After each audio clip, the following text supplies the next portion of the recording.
start playing the secret world is that you choose a secret society. You have the Illuminati, which are the corporate manipulators. They stop at nothing to get what they want, and they pull the strings of queens and kings and presidents. You have the Templars. They're sort of suave and sophisticated. They're brutal, and they believe in militaristic power. Yeah, like this gentleman right here, true Templar.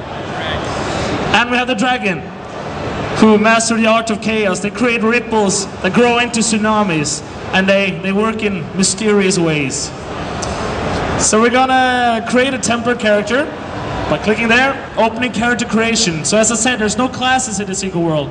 So in character creation, you simply tweak your character's look. And as you can see, we have some fairly detailed characters, and you can change and tweak absolutely everything to make a truly different and unique character.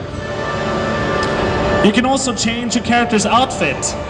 And this being a real-world game, of course, there's outfits that you can wear outfits that you would wear yourself in your everyday life, or you can, get some far out there stuff by going to the shops in London or picking stuff up through completing dungeons. And you can wear absolutely anything you want. There's no class or level restrictions on clothing, so you can dress any way you like and still be as powerful. If you want to wear a trench coat and hot pants and wield an assault rifle, if that's your thing, then you can do that. Alright, so we're gonna create a name, select the first name, last name, and a nickname. Ishtar. So we have a guy in the back here playing, so this is all live gameplay, not scripted, not video. Awesome stuff. Alright, so first we're jumping into London, which is one of the 3 hub cities in the game.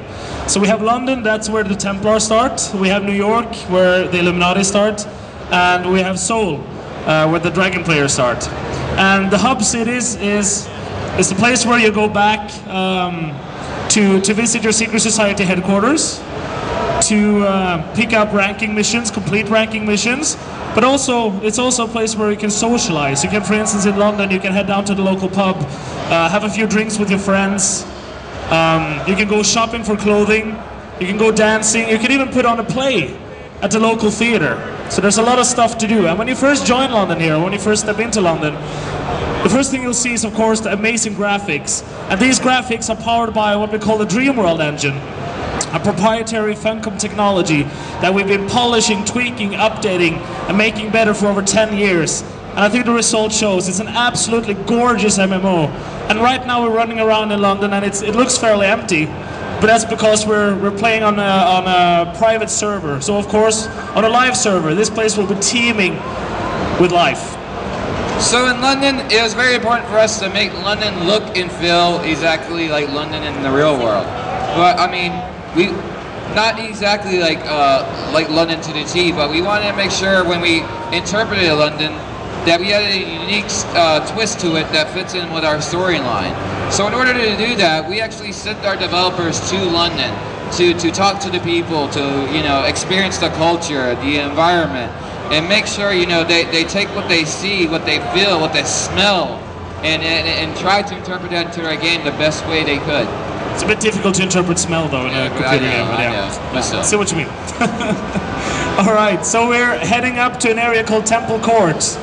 And Temple Court is where the Templars are located, or that's their base of operations. And one of the first things you do in the game as a Templar character is locate this place. And in here you will meet your secret society liaison. You will pick up the first few missions. You will also receive combat training, and you'll constantly come back to your HQ to start on the ranking missions as well. But we're going to skip ahead. We're going to step about 1 hour into the game after this point, and we're going to head to Solomon Island.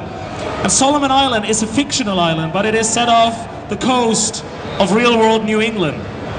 And as Glenn mentioned, we often send developers to these places that we're interpreting, so we can make sure that we do it as close to the real world as possible. Because one thing when you're creating a game set in a real world is that everyone's an expert on how the real world looks.